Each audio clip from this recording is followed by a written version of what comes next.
Assalamualaikum warahmatullahi wabarakatuh. Hai anak-anakku, bertemu lagi dengan Ibu Ismayani, Guru Tata Boga SMKN 3 Cimahi. Pada kesempatan ini, Ibu akan menyampaikan materi tentang pengendalian mutu produk barang atau jasa, mata pelajaran produk kreatif dan kewirausahaan, kelas 12 Tata Boga SMK.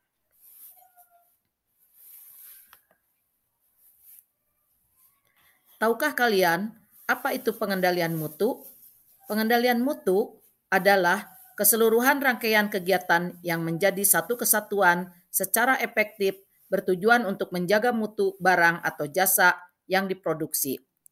Pengendalian mutu atau quality control adalah sistem manajemen yang mengikut sertakan seluruh jajaran pekerja di semua tingkatan dengan menerapkan konsepsi pengendalian mutu dan metode statistik untuk mendapatkan kepuasan pelanggan maupun karyawan.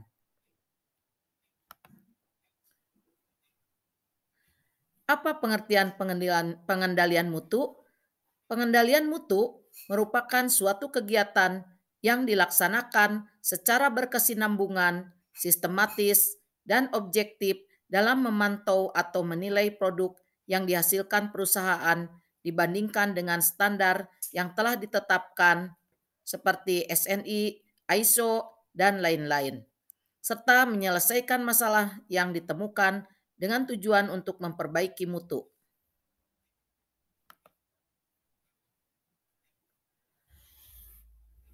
Meliputi fungsi-fungsi apa saja pengendalian mutu itu? 1. Mendesain produk sesuai dengan keinginan konsumen. 2. Menetapkan standar untuk pengukuran. 3. Memilih proses produksi yang cocok serta peralatan yang diperlukan. 4. Memeriksa produk untuk melihat apakah sudah sesuai dengan spesifikasi standar. 5. Mencari umpan balik dari konsumen. 6. Melakukan koreksi atas desain produk. Mengapa pengendalian mutu penting? Karena dapat meningkatkan indeks kepuasan mutu produktivitasnya dan efisiensi, laba atau keuntungan, pangsa pasar, moral dan semangat karyawannya, serta kepuasan pelanggan.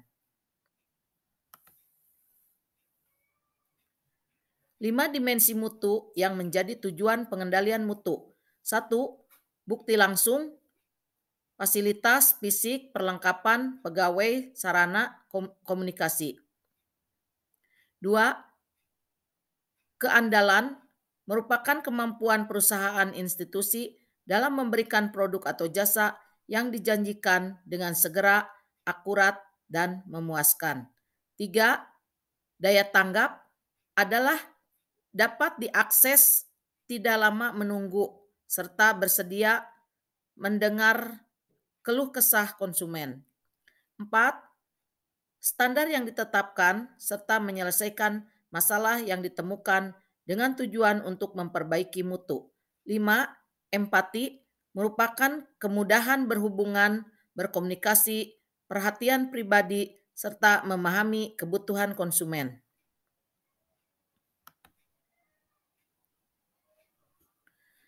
Manfaat pengendalian mutu. 1. Kepuasan konsumen. 2. Pengurangan biaya produksi. 3. Pemanfaatan sumber daya. 4. Dapat mengurangi biaya pemeriksaan. 5. Dapat meningkatkan belanja konsumen. 6. Semangat kerja karyawan meningkat. 7. Hubungan atasan dan karyawan semakin kondusif. 8. Munculnya metode dan teknik produksi. 9. Memiliki iklan yang efektif. Tahap-tahap pengendalian mutu atau PDCA cycle. P-nya adalah plan, identifikasi masalah dan merencanakan perbaikan secara berkesinambungan. Do, melakukan perbaikan, pengumpulan data analisis.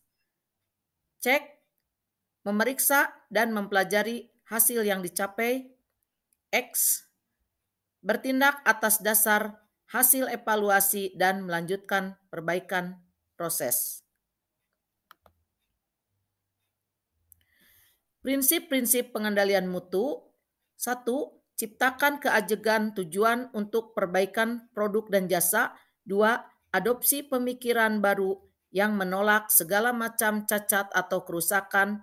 3. Hentikan ketergantungan pada inspeksi dalam membentuk mutu produk.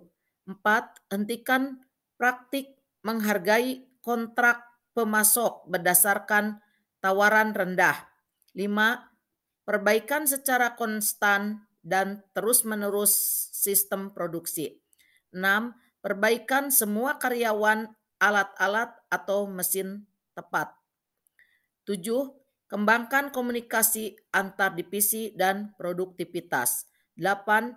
Dorong semua bagian untuk bekerja sama dalam memecahkan masalah. 9. Hilangkan slogan, desakan, dan target yang tidak mengarah pada metode perbaikan spesifik. 10. Gunakan metode statistik memperbaiki mutu dan produktivitas. 11. Hilangkan segala penghalang yang dapat menurunkan kebanggaan karyawan pada keahliannya. 12. Berikan pelatihan ulang. 13. Tentukan secara jelas komitmen manajemen puncak terhadap mutu. Apa biaya mutu itu? Biaya mutu merupakan biaya yang terjadi karena kemungkinan adanya mutu produk maupun jasa yang rendah. Model biaya mutu diantaranya PAF, Prevention Appraisal Failure, Process Cost Model, Life Cycle Model. PAF 1. Biaya pencegahan, prevention cost. 2. Biaya penggajian, failure. 3. Biaya kegagalan, failure cost.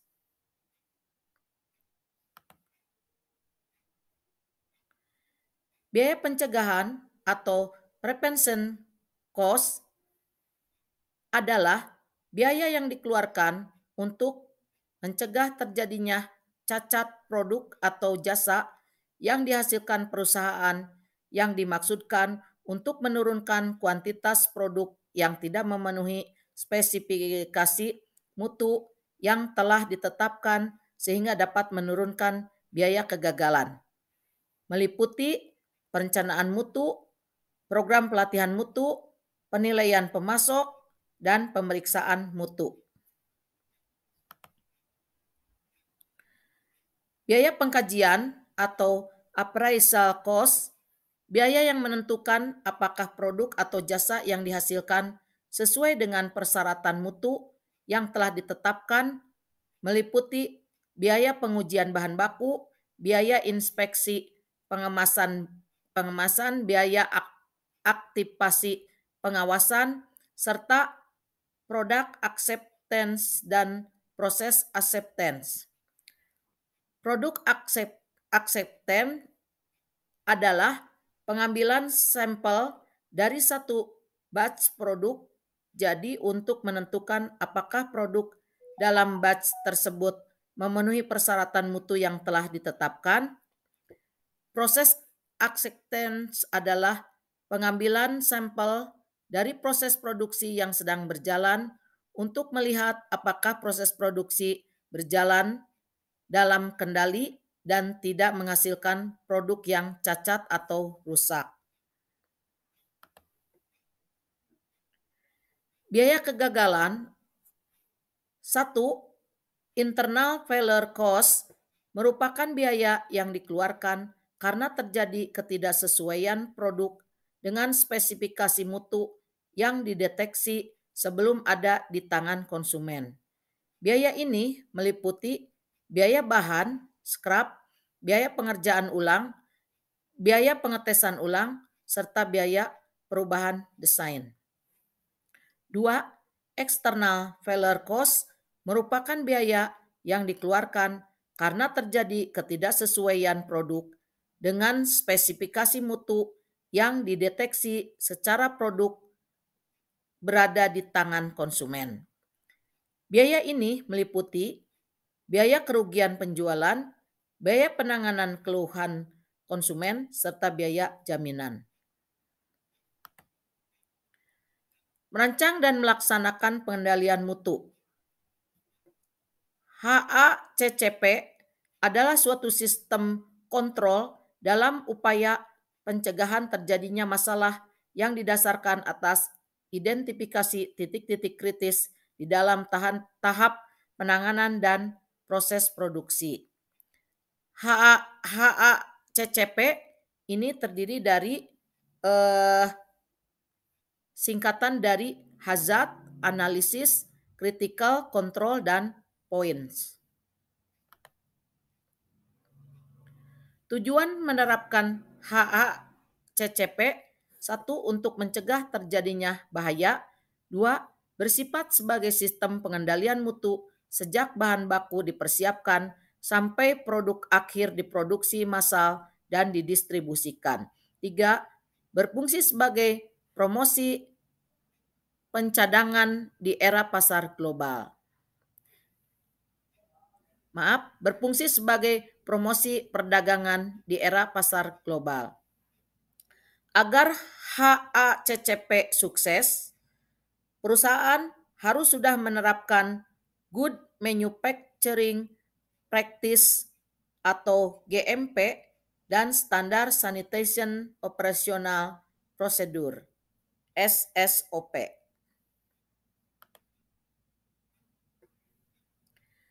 Keuntungan HACCP meningkatkan keamanan pangan pada produk makanan yang dihasilkan, meningkatkan kepuasan konsumen, memperbaiki fungsi pengendalian, mengubah pendekatan pengujian akhir yang bersifat retrospektif kepada pendekatan jaminan mutu yang bersifat preventif, dan mengurangi limbah dan kerusakan produk atau waste.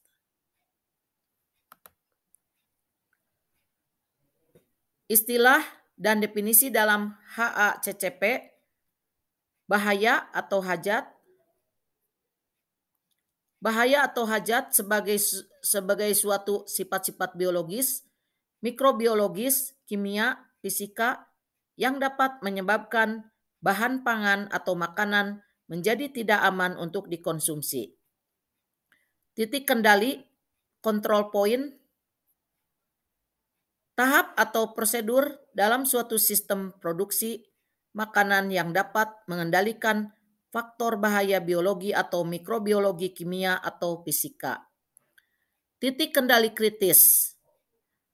Setiap titik, tahap, atau prosedur pada suatu sistem produksi makanan yang jika tidak terkendali dapat mengakibatkan risiko kesehatan yang tidak diinginkan.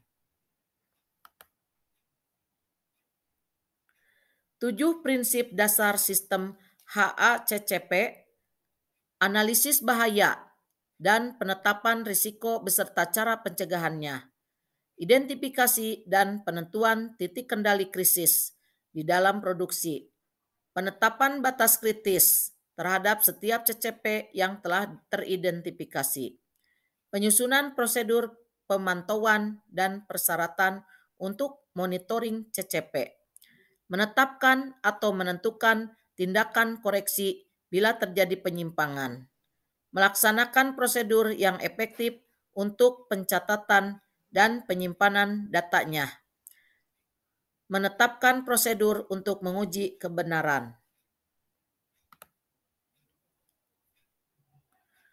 Pengukuran pengendalian mutu dapat menggunakan statistik deskriptif dari hasil kuesioner atau observasi atau wawancara dengan skala Likert terhadap penilaian sumber daya manusia maupun hasil produksi. Nah, sampailah kepada kuis ya.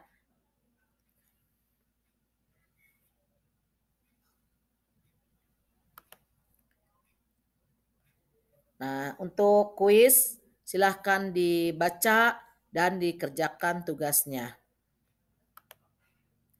Terima kasih sudah menonton. Salam sehat, salam juara. Wassalamualaikum warahmatullahi wabarakatuh.